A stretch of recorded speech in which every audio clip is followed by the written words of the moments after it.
En Portonovo a tristura e a sorpresa eran os sentimentos máis compartidos entre os mariñeiros que se foron achegando ao porto a medida que coñecían a triste nova. Son xente conocida, son xente mariñeiros de toda a vida, con moita experiencia no mar. O patrón leva nese barco prácticamente desde que ese barco empezou a traballar.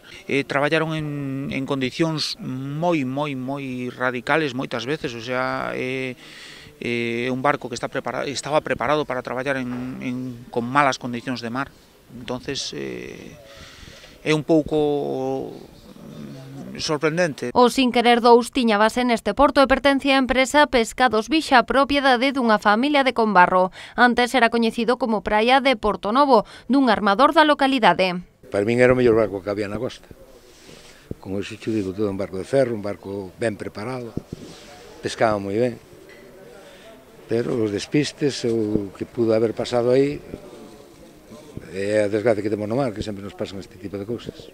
Dos 6 superviventes desta traxedia, 4 son veciños de Portonovo. 2 deles, David e Cristian, son naturais da localidade. Os outros 2 son de orixe senegalesa. Xunto cos seus 3 compañeiros falecidos e o patrón desaparecido, todos de Cambados, estiveran faenando no Cantábrico e tras facer noite no porto da Coruña, regresaban a casa. Llevaba 4 días en Gijón, ayer por la tarde paró en La Coruña, estuve pescando en La Coruña Jurel, y arrancaron para venir vacío para Portonovo, y a la altura que se veía de Fisterra, pues oye, pues ha pasado la desgracia que ha pasado, y por lo tanto de los 10 tripulantes, 6 afortunadamente están con vida, hay 3 fallecidos y 1 desaparecido. Parece ser que los 4 son de la localidad aquí, hermana y vecina de Cambados, ¿no? Independientemente de donde sean, pues es una noticia muy triste.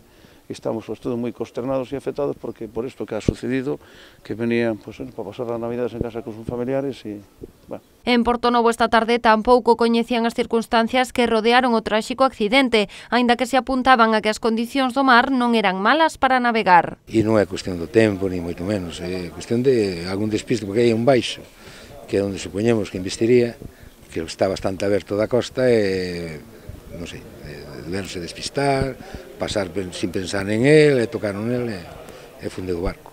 No que todos coincidían era en sinalar o alcance desta nova traxedia no mar. Pues ahora apoyar a las familias y estar ahí a su lado para pasar estos difíciles momentos.